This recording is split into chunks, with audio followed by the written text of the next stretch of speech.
How to log in to Intesa Sanpaolo Online Banking. Let's get started.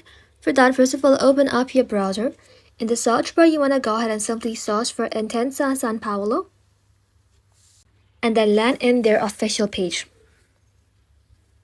And now inside here, you want to go ahead and simply tap on customer access, and this is going to open up. Now you need to go ahead and simply enter your holder code or user ID and then simply type in the PIN or password depending on the account setup. After that, you want to go ahead and simply tap on come in or log in to continue.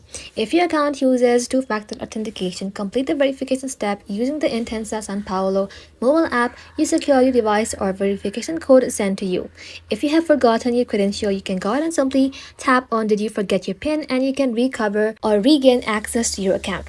Once your identity has been verified, you will be logged in and can securely manage your account, payment, and other banking services. That's it.